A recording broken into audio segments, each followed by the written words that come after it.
베토벤의 대표 교향곡 가운데 하나인 합창이 있습니다. 그런데 대구를 대표하는 시립예술단에서는 이 곡을 더 이상 연주하지 못할 상황에 처했습니다. 가사 중에 신이란 단어가 들어갔다는 이유 때문인데요. 대구시 조례로 설치 운영하는 종교화합심의위원회에서 내린 결정입니다. 어떤 사연인지 김철우 기자가 취재했습니다. 수성아트피아는 재개관을 앞두고 마무리 공사가 한창입니다. 낡은 시설과 설비를 교체하고 1년 넉 달 만에 새로운 모습으로 탄생합니다. 그런데 재개관에 맞춰 야심차게 준비하던 공연이 생각지도 못한 암초를 만나 공연 무산 위기에 처했습니다.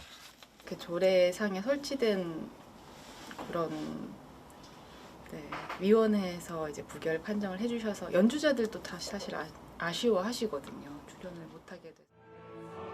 부결 판정을 받은 것은 베토벤 교향곡 9번 합창입니다. 영웅, 운명과 더불어 베토벤 3대 교향곡으로 꼽히는 곡인데 종교화합심의위원회가 종교 편향을 지적하면서 부결시킨 겁니다. 가사에 신이라는 말이 들어갔다는 것이 부결 이유입니다.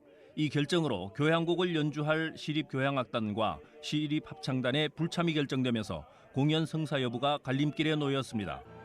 합창을 공연하려던 시립예술단이 아닌 시예산 지원을 받지 않는 민간단체에서 공연을 해야 합니다.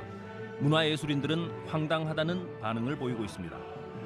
예술을 이제 종교로 접근을 하면 할 수 있는 게 없습니다.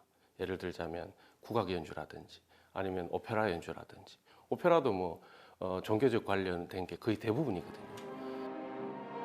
만장일치가 아니면 부결되기 때문인데 유독 9명 위원 가운데 1명이 부결시킨다고 합니다. 한 종교에서 이걸 자꾸 이제 문화예술 어떤 이런 측면을 자꾸 어떤 종교적인 어떤 이론적으로 이제 끌고 들어와 버리니까 어쨌든 상대방이 좀 이해하고 이걸 좀 해줄 수까지 이제 기다리자 그랬는데 지금에 와서는 도저히 그래서 저도 앞으로 과연 이런 협의체에 제가 계속 참석을 해야 되는지. 그런데 이런 일이 한두 번이 아니었습니다. 만장일치 조항 때문에 이런 문제는 그간 반복되어 왔습니다. 베토벤 교향곡을 종교 편향성 때문에 공연을 하지 못한다는 거는 제가 봤을 때 말이 되지 않고요. 만장일치 된다는 거는 좀 굉장히 어려운 문제가 있는 것 같습니다. 그래서 그런 조례를 개정해서 좀 더 유연하게 할 수 있게끔 만들어야 될 것 같습니다. 만장일치라는 구시대적이고 비민주적인 조항과 적용 때문에 대구에서는 베토벤 같은 세계적인 거장들의 곡을 연주하지 못하는 웃지 못할 코미디 같은 일이 되풀이되고 있습니다. MBC 뉴스 김철우입니다.